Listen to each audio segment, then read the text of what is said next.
Agora mesmo, em algum rio perto de você, tem uma árvore que vale mais que qualquer caixa de aspirina da farmácia.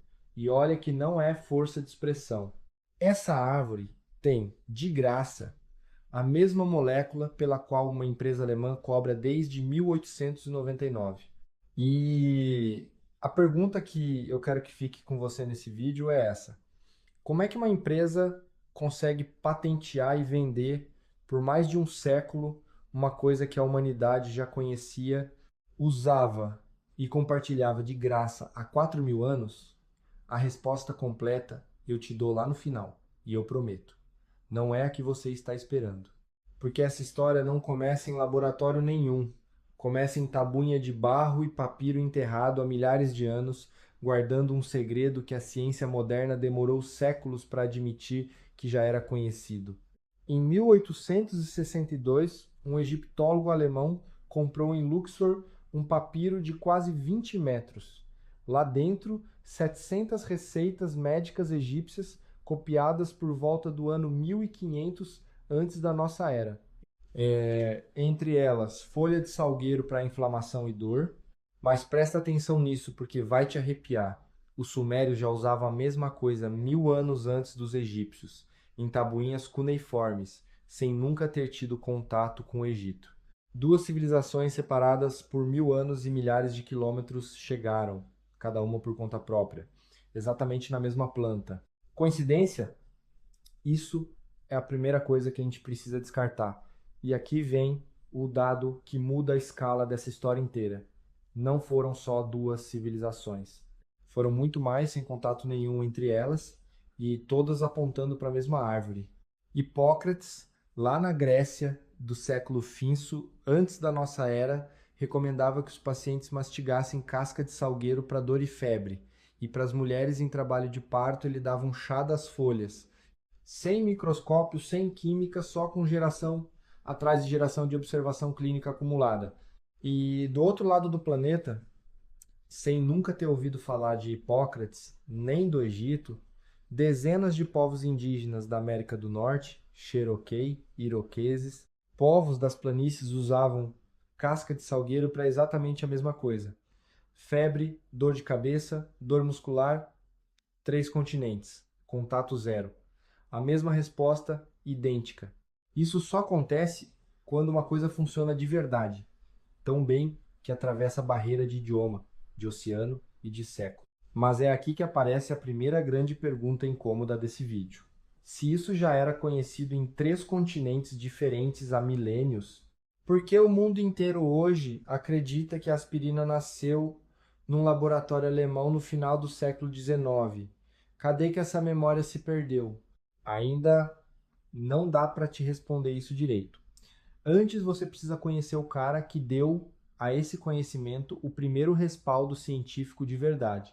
E a história dele é mais estranha do que você imagina. Em 1763, um clérigo do interior da Inglaterra chamado Edward Stone escreveu uma carta para a Royal Society de Londres. Durante anos ele tinha dado para os seus paroquianos com febre, casca de salgueiro seca e moída, dissolvida em água, e anotado o resultado em mais de 50 pacientes, um por um. A conclusão dele funcionava e funcionava sempre. Foi uma das primeiras vezes que a ciência ocidental colocou no papel, com método, uma coisa que meio mundo já sabia sem precisar de laboratório nenhum. Só que Stone tinha um problema. Ele sabia que a casca funcionava, não fazia a menor ideia do porquê.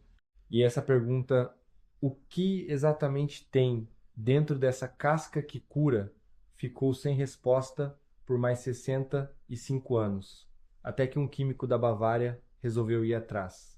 Em 1828, Johann Buchner conseguiu isolar da casca um composto cristalino de gosto extremamente amargo. Batizou de salicina. Pela primeira vez na história, a humanidade tinha num frasco, com nome e sobrenome químico, a substância exata que Hipócrates receitava no escuro. Um ano depois, o francês Henri Leroux aperfeiçoou a extração e conseguiu salicina pura em quantidade. E é aqui que a história dá a sua primeira grande virada.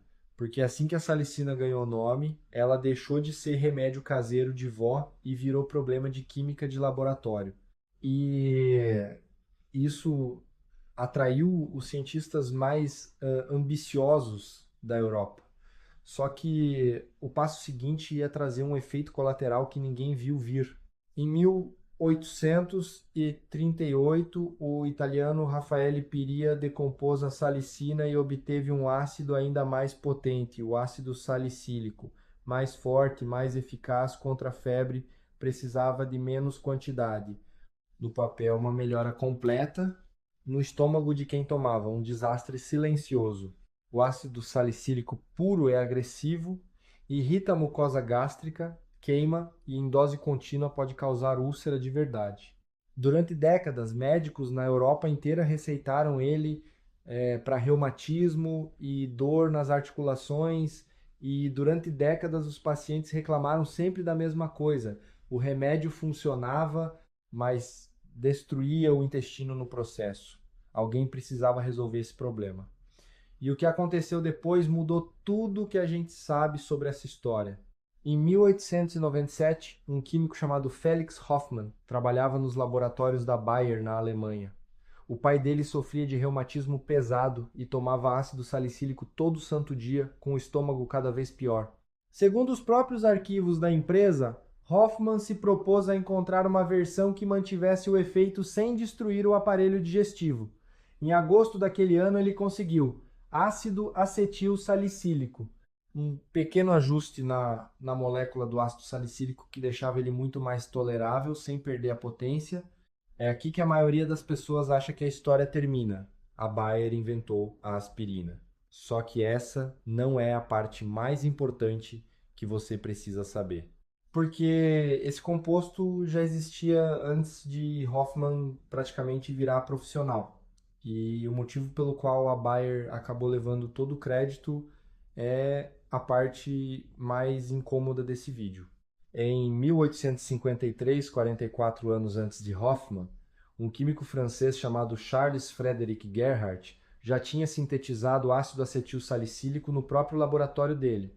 Ele abandonou porque achou instável demais para o uso prático e seguiu para outras pesquisas. A Bayer não descobriu nada novo. Recuperou uma fórmula esquecida, aperfeiçoou o suficiente para estabilizar e em 1899 registrou sob um nome que hoje o planeta inteiro conhece: aspirina. A de acetil. Spir de Spiraea, o gênero de planta parente do salgueiro, de onde também dá para extrair ácido salicílico, e ina, a terminação padrão para remédio da época. Então, o que exatamente a Bayer patenteou em 1899? Não foi uma descoberta. Ela patenteou um processo de fabricação e uma marca, e com essa marca montou uma máquina de distribuição como o mundo quase nunca tinha visto. Amostra grátis para médico, material promocional em hospital e já em 1915, comprimido sem receita em qualquer farmácia. Em menos de 2 décadas, uma coisa que 3 civilizações diferentes conheciam há milênios virou produto com dono. E é aqui que aparece o verdadeiro problema dessa história. O que liga tudo isso com a árvore que continua crescendo hoje sem que ninguém olhe 2 vezes para ela. Quando um produto embalado, patenteado e sustentado por propaganda ocupa o lugar cultural que antes era de uma planta, a planta não sai do lugar, continua exatamente onde estava. O que se apaga é o hábito de reconhecer ela. Geração atrás de geração, foi deixando de ensinar para a próxima que aquela árvore na beira do rio servia para alguma coisa. E o salgueiro? Nesse meio tempo, nada, absolutamente nada aconteceu com ele. Continuou crescendo com a mesma casca, o mesmo composto amargo lá dentro, esperando à beira dos mesmos rios de sempre. A diferença nunca esteve na planta, esteve na memória de quem passava do lado. Lá pela metade do século XX, na maioria das casas ocidentais, salgueiro já não significava remédio nenhum. Significava no máximo uma árvore bonita de galho caído para tirar foto. A aspirina de farmácia tinha apagado, na cabeça coletiva a árvore de onde toda a ideia realmente veio, mas aqui está a parte que provavelmente você não esperava e que a ciência moderna voltou a colocar em cima da mesa. Será que a salicina da casca é exatamente a mesma coisa que a aspirina que você compra hoje? Não totalmente, e essa diferença importa mais do que parece. A salicina é o que a farmacologia chama de pró-fármaco. O fígado precisa metabolizar ela antes de ativar completamente. E esse processo é mais gradual que o da prima sintética. Vários estudos recentes, incluindo ensaios publicados em revistas europeias de fitoterapia, apontam que essa liberação progressiva pode explicar por que o extrato de casca de salgueiro costuma ser mais bem tolerado no estômago do que o ácido acetil salicílico sintético em doses parecidas, mesma família química. Caminho diferente dentro do corpo, efeito mais longo, mais suave, menos brusco. Deixa bem claro, isso não transforma a casca de salgueiro em substituto de remédio nenhum, e esse vídeo não está dizendo para você parar de tomar o que o médico receitou, mas explica por que instituições sérias de fitoterapia em vários países europeus, incluindo a Comissão alemã, um órgão que avaliou plantas medicinais com critério clínico durante anos, reconheceram oficialmente o extrato de casca de salgueiro como tratamento tradicional para dor leve e febre. A planta nunca perdeu o respaldo científico. O que ela perdeu foi visibilidade na conversa pública. E agora, antes do fechamento, a parte que você deve estar esperando o vídeo inteiro, como reconhecer essa árvore você mesmo da próxima vez que passar por ela sem saber. O salgueiro, gênero Salix, cresce em quase todo o hemisfério norte. Salgueiro branco, salgueiro chorão, entre outras variedades. Procura onde tem água, margem de rio, riacho, solo alagado, beira de lagoa. O salgueiro quase nunca fica longe da água. As folhas são compridas e finas, com a borda serrilhada, verde meio fosco em cima e prateado embaixo. A casca nova é lisa e cinza. Com o tempo racha em sulcos fundos, quase como ruga. Se você raspar um galho jovem e morder um pouquinho da casca com cuidado, vai sentir um amargor imediato e inconfundível.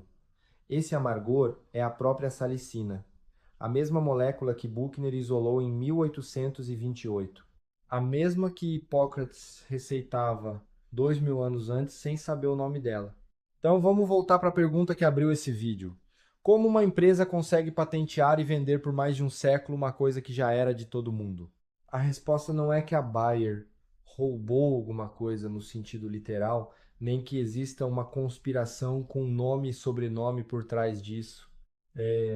A resposta é mais simples e, se você parar para pensar, bem mais incômoda. A Bayer não patenteou uma planta, ela patenteou uma versão específica de um processo químico e depois construiu em cima dessa versão toda uma cultura de consumo que fez o mundo esquecer que a fonte original nunca deixou de estar disponível de graça, crescendo à beira d'água. A ciência não substituiu a natureza. Colocou nela uma etiqueta, um preço e uma campanha de marketing, e a natureza ficou esperando em silêncio alguém voltar a olhar para ela. A casca de salgueiro nunca saiu do lugar. A única coisa que mudou nesse tempo todo foi quem sabia reconhecer ela ao passar do lado. Da próxima vez que você caminhar perto de um rio e ver uma árvore de galhos compridos se inclinando para a água, você não vai mais ver só paisagem. Vai saber que tem na sua frente a farmácia original, aquela que já funcionava 4.000 anos antes de existir qualquer patente, ainda de pé, ainda fazendo exatamente a mesma coisa que sempre fez. E se essa história te fez olhar diferente para uma coisa tão comum quanto um salgueiro, espera só o que vem depois, porque essa árvore não é o único segredo crescendo perto da sua casa. Tem outra planta ainda mais comum, com uma história médica ainda mais longa que a indústria moderna reescreveu do jeito dela, e a história dessa outra é ainda mais difícil de acreditar do que essa.